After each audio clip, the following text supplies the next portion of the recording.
ચાલો મિત્રો, હવે આપણી ભારતની 6 ઋતુ જોઈએ અને ટોટલ એને ઋતુ પ્રમાણે જ ગોઠવ્યું છે. અને બીજું 12 મહિના આપણા જે અંગ્રેજી મહિના ને આપણા ગુજરાતી મહિના પ્રમાણે આપણે જોઈશું. બરાબર, અંગ્રેજી મહિનામાં તો જાન્યુઆરી ફેબ્રુઆરીથી શરૂઆત થાય અને આપણા ગુજરાતી મહિના કારતક માસથી શરૂઆત થાય. એટલે છ ઋતુમાં કઈ છે આપણી? હેમંત, શિશિર, વસંત, ગ્રીષ્મ, વર્ષા અને શરદ.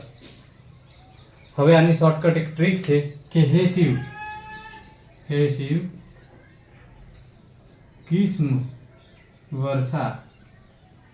હે એટલે હેમંત, સી એટલે શિશિર, વ એટલે વસંત, ગ્રીષ્મ એટલે ગ્રીષ્મ, વર્ષા એટલે વર્ષા અને સા એટલે શરદ. એટલે આવી રીતે શોર્ટકટ ટ્રીક છે આની. બરાબર, તો પાછું હવે આપણે એક મસ્ત ક્વિક રિવિઝન કરીએ. 6 ઋતુમાં હેમંત, એમાં કયા કયા 2 મહિના આવી જાય? કારતક અને માગશર. શિશિરમાં પોષ અને મહા, એટલે આપણે કારતક મહિનાથી આપણું નવું વર્ષ શરૂઆત થાય, એટલે કે આપણી દિવાળી.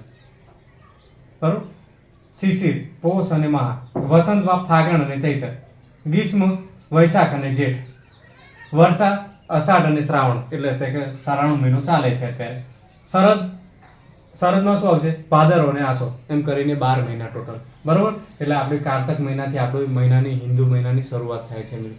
એટલે આપણે દિવાળી પૂર્ણ અને નવું વર્ષ બેસતું વર્ષ એટલે કારતક મહિનાનો પહેલો દિવસ. બરોબર, વિડીયો ગમ્યો હોય તો લાઈક કરો, શેર કરો, કમેન્ટ કરો અને સબસ્ક્રાઈબ કરો ના ભૂલતા. આટલી તો તમે મને હિંમત આપો યાર, તમારા માટે જ છે આ બધું. Thank you very much.